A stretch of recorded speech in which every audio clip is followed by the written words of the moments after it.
में 21वीं सदी का अगर सबसे टफेस्ट इलेक्शन कहा जाए बीजेपी के लिए तो गलत नहीं होगा, क्योंकि ये पहला इलेक्शन था जिसमें लहर नहीं दिखाई दी। बहुत साइलेंट तरीके से इलेक्शन लड़ा गया, कोई चेहरा सामने नहीं था। कांग्रेस की तरफ से जरूर चेहरा था, लेकिन बीजेपी की तरफ से कोई चेहरा नहीं था। अगर ये नतीजे 3 तारीख को आते हैं, ये कहा जाता है कि मध्य प्रदेश देश में आरएसएस और बीजेपी की लेबोरेटरी है। अब उस लेबोरेटरी को वाकई में अंजाम पर दिया है, अगर ये आंकड़े आ रहे हैं तो ये बताते हैं। क्योंकि आप चुनाव से पहले देखिए, मध्य प्रदेश में राष्ट्रीय राजनीति में जितने भी निर्णय लिए वो मध्य प्रदेश में लिए गए ऐसे निर्णय जो अमूमन भारतीय राजनीति में देखे नहीं गए। सबसे पहले निर्णय लिया गया, तकरीबन 7 सांसदों को, 3 केंद्रीय मंत्री समेत 4 सांसदों को मैदान में उतार दिया गया। लोगों ने कहा यह डिमोशन है, पर डिमोशन नहीं, एक तीर से कई निशाने साफ तौर पर साधे गए। तमाम क्षत्रपों को उतारा गया। लगातार जो केंद्रीय नेतृत्व था उसने जमीन पर उतरकर 2018 में जो तमाम गलतियां की थी, जिसके चलते एज पर आकर रह गई थी, 109 रह गई थी 116 में से, उन गलतियों को सुधारा। नंबर 1 गलती थी कि एक बीजेपी के मुताबिक एक के हाथ में नेतृत्व देने से कहीं ना कहीं अगर एंटी इनकम्बेंसी रहती है उसको कैसे खत्म किया जाए। अमित शाह ने एक के बाद एक लगातार जुलाई से दौरे करने शुरू किए। अपने तमाम दौरों में जब वो कार्यकर्ताओं से बातचीत करते थे तो उसमें साफ तौर पर एक संदेश देते थे कि नेता चुनाव नहीं जिताता है जो मेरे साथ मंच पर बैठा हुआ है, कार्यकर्ता चुनाव जिताते हैं। तमाम नेताओं को मंच पर, मैदान पर उतारकर उन्होंने यह समझा दिया था कि आपको यह बूथ जिताना है। दूसरी बात अगर देखें, अगर ये नतीजे 3 तारीख को परिलक्षित होते तो माना जाएगा कि जिस 5 मार्च को वो जिस योजना को मध्य प्रदेश के मुख्यमंत्री शिवराज सिंह चौहान लेकर आए थे, जिसे कहा जा रहा था ये गेम चेंजर है, तो एक वास्ट गेम चेंज किया है भारतीय राजनीति में। मध्य प्रदेश के परिदृश्यों में देखें तो ये इससे बड़ा गेम चेंज है जिसकी उम्मीद खुद बीजेपी को नहीं थी। तकरीबन 72 सीटें ऐसी थी जिसपे महिलाओं ने 80% से ज्यादा वोटिंग की थी। तो क्या ये जो 72 सीटें हैं, जिसमें से ग्वालियर चंबल की 10 से 12 सीटें, माफ कीजिए, मालवा की 10 से 12 सीटें, निमाड़ की कुछ सीटें रही हैं, महाकौशल की सबसे बड़ी बात, महाकौशल जहां की 38 में से 24 सीटें कांग्रेस लेके आई थी, वहां पे भी 18 से 20 सीटें ऐसी थी जहां की महिलाओं ने खुलकर वोट दिया। तो सवाल एक इस दायरे पर भी रखा जाएगा कि बीजेपी ने इस चुनाव को बहुत हल्के से नहीं लिया जिस तरीके से कांग्रेस की बात की जा रही है। अगर ये 3 तारीख को अभी आप स्टूडियो में बात कर रहे थे, सचिन ने कहा कि अगर इस जनवरी को 1 जनवरी जब आई, कोई एक ऐसा चुनाव जो परफेक्शन के साथ कैसे लड़ा जाता है उसकी बात करें किसी भी दल के नजरिए से, तो वो बीजेपी ने मध्य प्रदेश में करके दिखाया, ऐसा लग रहा है। विजय लक्ष्मी हमारे साथ हैं। विजय लक्ष्मी, जैसे देवेंद्र भी कह रहे थे, क्या ये वॉकओवर दिया है कांग्रेस पार्टी ने, ऐसा ही लगभग लग रहा है। देखिए, ये तो बिल्कुल साफ था कि प्रियंका गांधी वाड्रा ने शुरुआत की कांग्रेस पार्टी के कैंपेन की, लेकिन 2 रैलियां करने के बाद फिर ऐसा लगा कि कांग्रेस का कैंपेन बिल्कुल फिजल आउट कर गया, नहीं दिखाई दिया वो दम प्रचार में। बड़े नेता भी नहीं मध्य प्रदेश में जा रहे थे और बीजेपी लगातार नैरेटिव सेट कर रही थी मध्य प्रदेश में। लेकिन कांग्रेस पार्टी ऐसे चुनाव छोड़ेगी ये समझ में नहीं आता और परिणाम, नतीजे दिखा रहे हैं एग्जिट पोल में। देखिए, मध्य प्रदेश में जहां तक कांग्रेस पार्टी की बात है सौरभ, तो वन मैन शो रहा। कमलनाथ ने पूरी कमान संभाली, कैंपेनिंग से लेकर के तमाम चीजें जो हैं वो कमलनाथ खुद सुपरवाइज कर रहे थे। और मुझे लगता है जो एग्जिट पोल, मुझे नहीं पता अभी कांग्रेस का कोई प्रवक्ता है या नहीं, क्योंकि कांग्रेस मध्य प्रदेश एकमात्र स्टेट था सौरभ जिसको लेकर के कांग्रेस के नेता एकदम आश्वस्त थे। छत्तीसगढ़ को लेकर कांग्रेस कहती थी कि हाँ हम गिरेंगे, हमारी परफॉर्मेंस खराब होगी। राजस्थान में वो कहते थे मतलब सरकार बना लेंगे लेकिन 50+ के साथ बनाएंगे। राजस्थान को लेकर कहते थे 90+ और इंडिपेंडेंट के सपोर्ट से बना लेंगे। लेकिन मध्य प्रदेश एकमात्र ऐसा राज्य है सौरभ जहां पर कांग्रेस पार्टी के नेता 126 से नीचे आने को तैयार ही नहीं थे। इनफैक्ट जिस दिन वोटिंग हुई उसके अगले दिन कमलनाथ का जन्मदिन था। उनके घर पे जब हम गए तो उनकी बॉडी लैंग्वेज में बड़ा ही कॉन्फिडेंस जो है वो नजर आ रहा था। काफी कार्यकर्ताओं की वहां पर भीड़ भी नजर आ रही थी और लोग कह रहे थे कि ये कांग्रेस पार्टी क्योंकि अच्छा कर रही है इसलिए यहाँ पर उनके जन्मदिन पर लोग इकट्ठा हुए हैं। लेकिन अगर इस तरह का होता है तो मुझे लगता है कि टिकट डिस्ट्रीब्यूशन, अगर यही चीजें नतीजों में कन्वर्ट होती हैं तो टिकट डिस्ट्रीब्यूशन कांग्रेस पार्टी का बहुत खराब रहा और बहुत गुटों में कांग्रेस वहां पर बटी हुई नजर आई। हर नेता ने चाहा कि मेरे ज्यादा से ज्यादा कैंडिडेट्स को टिकट मिले, उससे जो विनेबिलिटी का क्राइटेरिया है वो कहीं ना कहीं कॉम्प्रोमाइज हुआ। मध्य प्रदेश में आपने ठीक कहा कि कोई एक राज्य जहां सबसे मुफीद परिस्थितियां रही होंगी चुनाव में जाते हुए, तो कांग्रेस के लिए वो एमपी रहा होगा। आपको बहुत सारे मैसेजेस कांग्रेस के नेताओं से मिलने वाले होंगे, इतना तय है। लेकिन अब ये जो आप पूरा स्कोर कार्ड अगर आप देखेंगे इन 5 राज्यों का, तो इसमें आप पाएंगे कि कांग्रेस के पक्ष में 3 राज्य हैं, स्कोर 3 है कांग्रेस के पक्ष में, बीजेपी के पक्ष में 2। तो कांग्रेस पार्टी एक बड़ी जीत की तरफ बढ़ रही है। 2024 के चुनाव से पहले कांग्रेस पार्टी के लिए ये एक बहुत पॉजिटिव संकेत है।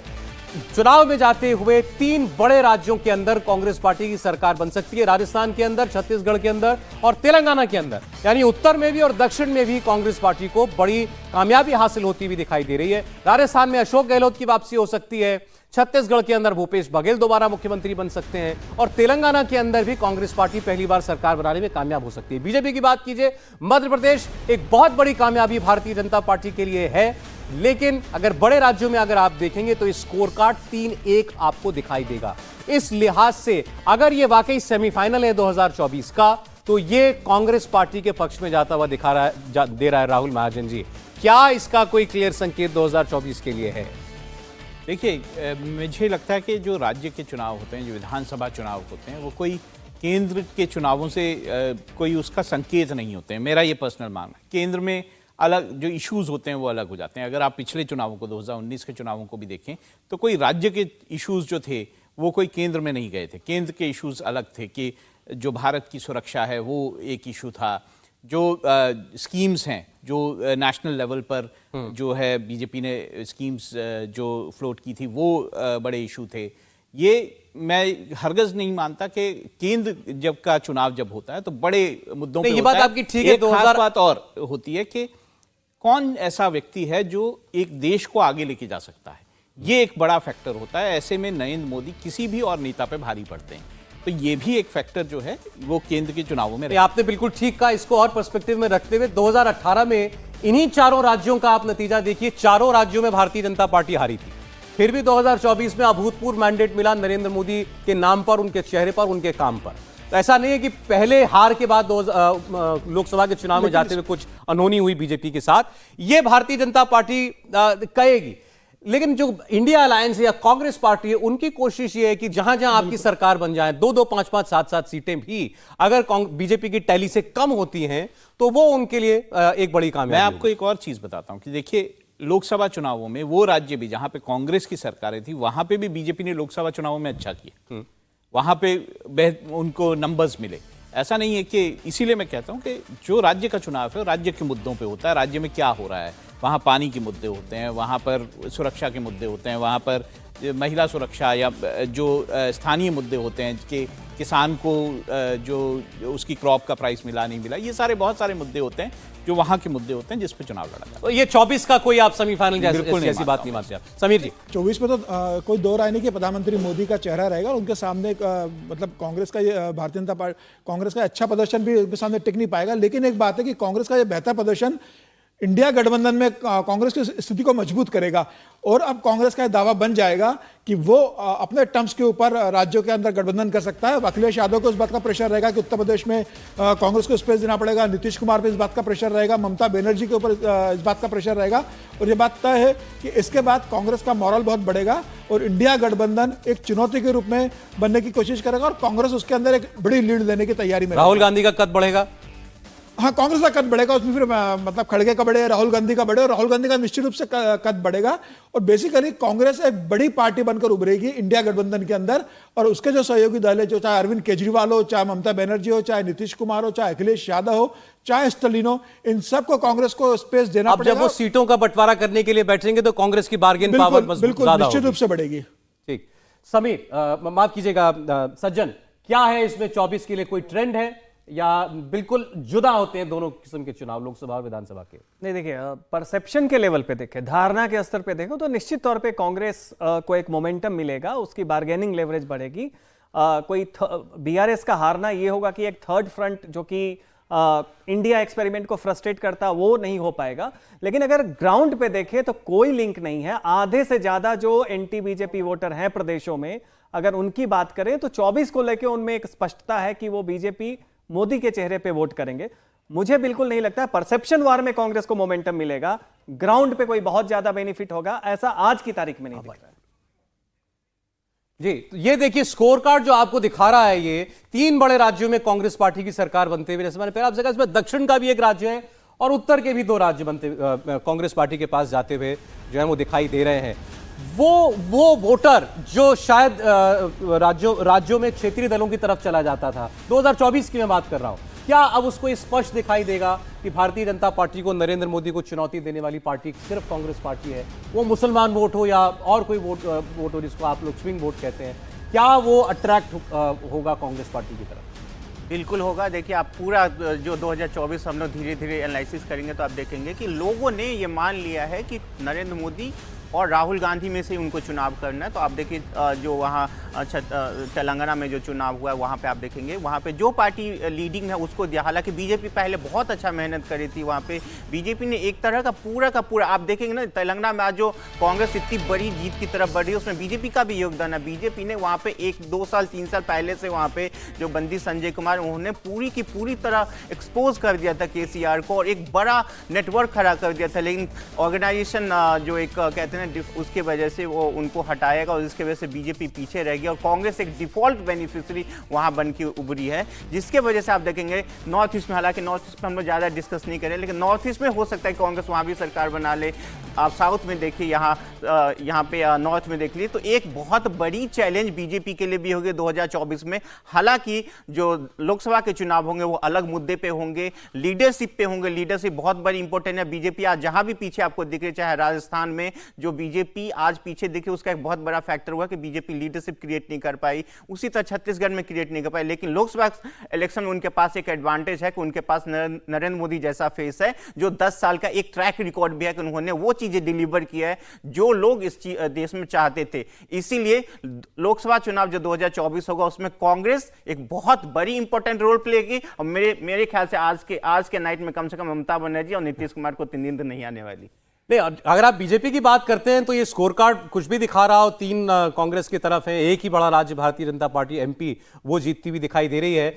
लेकिन इन सारे राज्यों में बीजेपी फेसलेस गई, कोई किसी को मुख्यमंत्री के तौर पर प्रोजेक्ट नहीं किया गया था। चेहरा अगर था तो एक ही था, नरेंद्र मोदी। तो उस लिहाज से अगर आप देखिए, लगभग हर राज्य में, तेलंगाना में छोड़ दें, बीजेपी वहां पर एक कोई बहुत बड़ी ताकत जो है विधानसभा चुनाव में मानी भी नहीं जा रही थी। तो अदरवाइज आप देखें तो जो भी वोट है वो है नरेंद्र मोदी के नाम पर ही।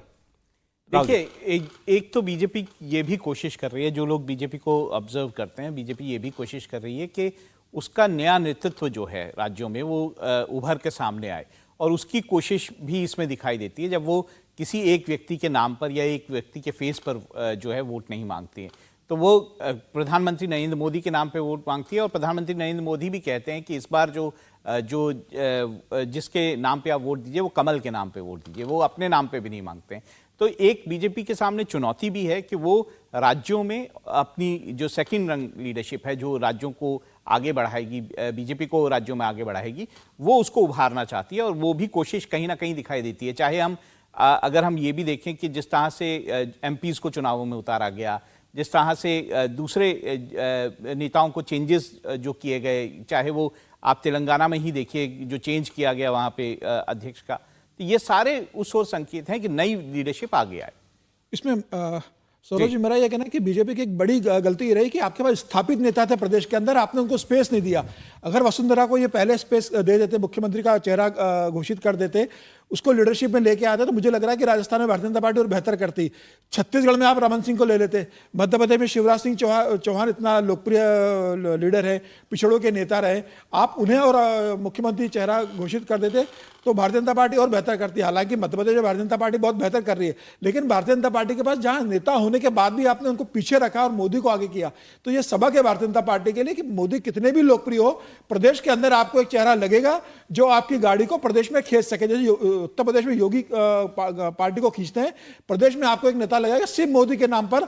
आप प्रदेश के राजस्थान की बात आपने कहा, राजस्थान वो राज्य है जिसको लेकर बीजेपी सबसे ज्यादा निराश होगी अगर ये नतीजे आते हैं 3 तारीख को तो। लेकिन यही वो वसुंधरा राज्य हैं जो पिछले चुनाव में जिनके लिए नारा था वसुंधरा तेरी खैर नहीं, ये नारा दिया गया था।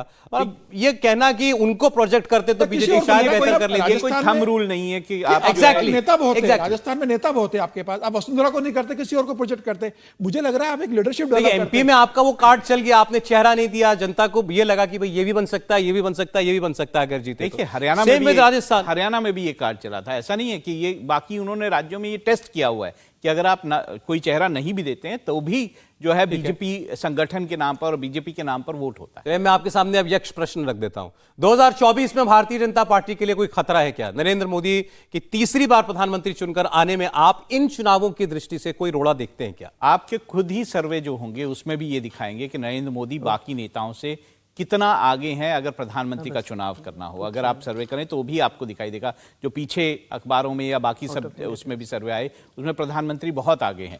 और जो 2024 का चुनाव होगा, मुझे लगता है कि उसमें प्रधानमंत्री नरेंद्र मोदी के सामने कोई चुनौती जो है वो टिक नहीं पाएगी। कोई खतरे की घंटी भारतीय जनता पार्टी के लिए इन चुनावों के बाद?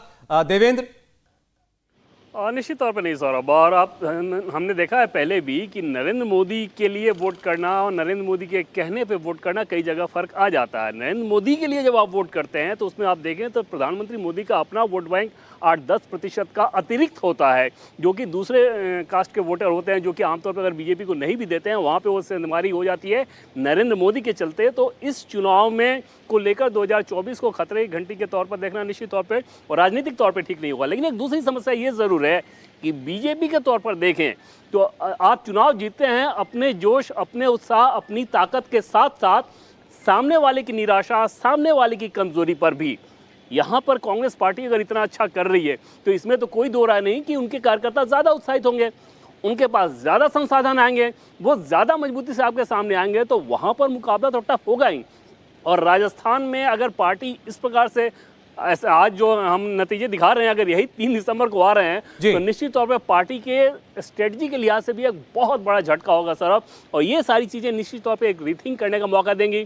दूसरी तरफ अपोजिशन में आपको शायद देखने को मिलेगी कांग्रेस पार्टी अब ज़्यादा डोमिनेंस होगी, ज़्यादा एरोगेंस के साथ अपने एलाइज को हैंडल करेगी, वहां पर निश्चित तौर पर एक दिलचस्प तस्वीर सामने आ सकती है। बहुत शुक्रिया करेंगे हमारे सारे मेहमानों का। देवेंद्र, आपका भी बहुत धन्यवाद। अब ये एग्जिट पोल के नतीजे वाकई कई मायनों में बहुत ज्यादा चौंकाने वाले भी हैं और इससे देश की राजनीति जो है वो प्रभावित होगी, इसमें कोई शक नहीं है। कांग्रेस पार्टी को और मजबूती मिलेगी, बीजेपी को थोड़ा सोचने की जरूरत पड़ेगी, लेकिन मध्य प्रदेश में अगर उसकी ये सारे पत्ते चल सकते हैं, मध्य प्रदेश में सारी रणनीति कामयाब हो सकती है, तो यह भारतीय जनता पार्टी के लिए बड़ी संतोष की बात भी होगी कि मध्य प्रदेश जैसे राज्य में 20 साल के बाद भी सरकार बना सकती है। और अब वक्त हो गया है हकीकत क्या है का।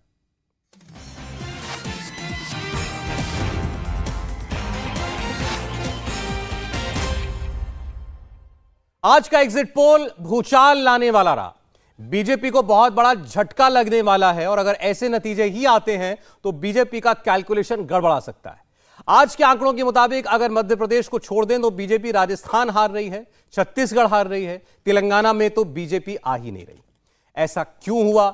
बीजेपी कहां पर गड़बड़ कर गई? क्या बीजेपी अति आत्मविश्वास में आ गई? कांग्रेस अपनी गारंटी के नाम पर ऐसा लगता है कि गेम पार कर गई। क्या बीजेपी ने मध्य प्रदेश का चुनाव पूरी ताकत से लड़ा और राजस्थान के चुनाव को हल्के में लिया? राजस्थान में कांग्रेस ने गारंटी कार्ड चला और गहलोत का खेल बन गया। क्या 2023 के नतीजे 24 के लिए कोई सिग्नल दे रहे हैं? 3 दिसंबर को जनता जो फैसला सुनाएगी, क्या उससे 24 का गेम बदल सकता है? ये पूरा नक्शा आपको इस रिपोर्ट में समझ में आएगा। 24 से पहले 23 का फाइनल स्कोर क्या होगा? एग्जिट पोल में क्या पता चला है? बीजेपी के लिए कहां कहां खतरे की घंटी बजी है? कांग्रेस के लिए कहां कहां से गुड न्यूज आ रही है? मोदी की पार्टी को जिस राज्य से सबसे ज्यादा उम्मीद थी, उस राज्य में क्या होता दिख रहा है? बीजेपी जिस राज्य में बैकफुट पर थी, एग्जिट पोल में उस राज्य का रिजल्ट कितना चौंकाने वाला है? एग्जिट पोल में मोदी की पार्टी कौन सा राज्य क्लीन स्वीप कर रही है? किस राज्य में मुश्किल में दिख रही है? एग्जिट पोल में राहुल की पार्टी किस राज्य में सबसे बड़ी विनर बनती दिख रही है? कहां हारती नजर आ रही है? एग्जिट पोल के नतीजे चौंकाने वाले हैं। 24 से पहले बीजेपी को कहां कहां झटका लगने का खतरा है, कांग्रेस को कहां से फायदा मिलने का अंदेशा है। मध्य प्रदेश में कांग्रेस का दावा है, आ रहे हैं कमलनाथ। एमपी के मामा शिवराज क्लेम कर रहे हैं, एक बार फिर बन रही है भाजपा सरकार। एग्जिट पोल के नंबर्स में शिवराज का दावा कमलनाथ पर भारी पड़ता दिख रहा है। मध्य प्रदेश में विधानसभा की 230 सीटें हैं।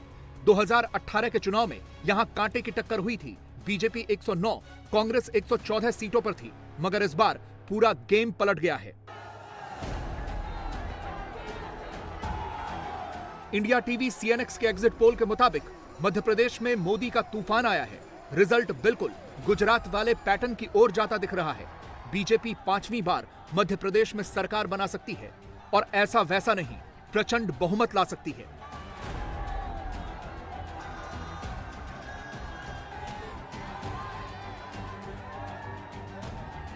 एक बहुत बड़ी जीत, अप्रत्याशित जीत, सरप्राइजिंग जीत, हैरान करने वाली जीत, जितने विशेषण आप इस्तेमाल कर सकते हैं वो इस जीत के लिए इस्तेमाल हो सकते हैं भारतीय जनता पार्टी के लिए। एग्जिट पोल में ये हमको दिखाई दे रहा है 3 दिसंबर इन्हीं आंकड़ों के आसपास रहेगा, ऐसा हमारा अनुमान है, क्योंकि एग्जिट पोल ये हमें बता रहा है जनता की आवाज, जो जनता ने बताया हमें सर्वे करते हुए। 230 में से 140 से 159 भारतीय जनता पार्टी, मात्र 70 से 79 कांग्रेस पार्टी दावा कर रही थी कि वो 150 सीट जीतेगी। भारतीय जनता पार्टी के नेता ये कहते थे कि हम सरकार बनाने के करीब हैं।